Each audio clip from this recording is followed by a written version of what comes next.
Сегодня у нас есть пара новостей и все о видеокартах. Присаживайся поудобнее, заваривай чаек. Мы начинаем. И с вами, как всегда, Гиловек. Представлена технология NVIDIA DLAA. Первой игрой с ней стала Elder Scrolls Online. Спустя несколько лет после появления технологии суперсэмплинга NVIDIA DLSS на рынок выходит NVIDIA DLAA, что расшифровывается как Deep Learning Anti-Aliasing. Расскажу про данную технологию. Это технология сглаживания, опирающаяся на искусственный интеллект. Фактически это та же DLSS, только без апскейла. То есть, если в случае DLSS изображение изначально формируется в более низком разрешении, чем разрешение монитора, а затем посредством ИИ достраивается до исходного разрешения, то в случае DLAA картинка изначально имеет нужное разрешение, а ИИ задействуется для сглаживания. Таким образом, должна получаться очень качественная картинка без пресловутой достройки изображения, которую так любят упоминать противники DLSS. DLAA получается достаточно требовательной производительности и не такой быстрой, как, к примеру, TA. Поэтому внедрять ее имеет смысл в нетребовательные игры. Собственно, первой игрой с DLAA стала Elder Scrolls Online, которая вышла 7 лет назад. Игра не требовательна к возможностям видеокарты, а это значит, что лишнюю производительность можно направить на улучшение изображения путем DLAA. Что интересно, технологию представила не NVIDIA, а ZeniMax Online Studios, создавшая игру. А формулировки в анонсе намекают на то, что именно им принадлежит идея создания DLAA, если не разработка в целом. Собственно, пока упоминания технологии нет даже на официальном сайте самой NVIDIA. Передает сайт ixbt.com. Что же мы узнали из этого текста?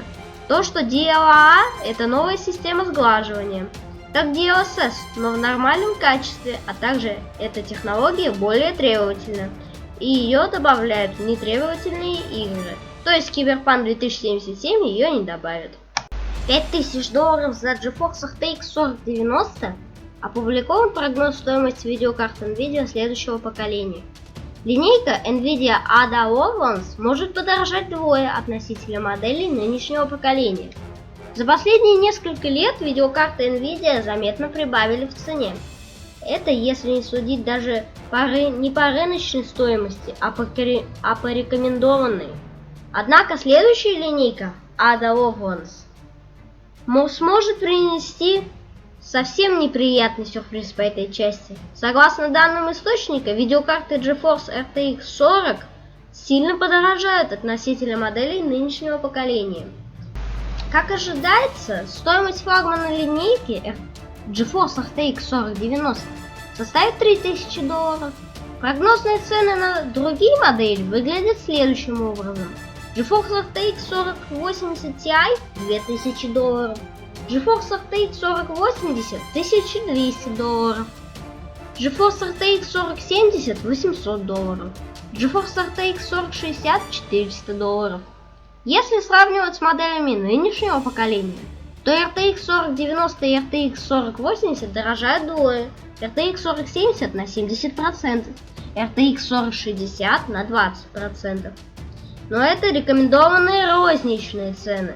Учитывая дефицит на рынке, а в NVIDIA считают, что он продлится весь следующий год, реальные розничные цены будут выше в 1,5 или 2 раза. В таком случае за GeForce RTX 4090 вполне могут просить и $5000. Конечно, пока это только прогноз, причем отдаленный, ведь до выхода Ada Lovelace остается больше года. Тем не менее, можно не сомневаться, что GeForce RTX 40 подорожает относительно GeForce RTX 30. Пока лишь вопрос, насколько, передает сайт ixbt.com. А почему видеокарты такие дорогие и когда они подешевеют, я рассказывал вот в этом ролике, который в подсказке. Что же мы отсюда узнали? Что новая линейка видеокарты NVIDIA RTX 40, которая выйдет через год, может быть очень дорогой. Как мне кажется, дефицит видеокарт продлится до Первое. Окончание пандемии. Второе. Конца экономической войны Трампа с КНР. Пока что это все новости про Nvidia. Спасибо за просмотр. Пишите комментарии и подписывайтесь. Всем пока. А еще не забудьте посмотреть вот этот ролик, который вам высветился. Он тоже очень интересный. Всем пока.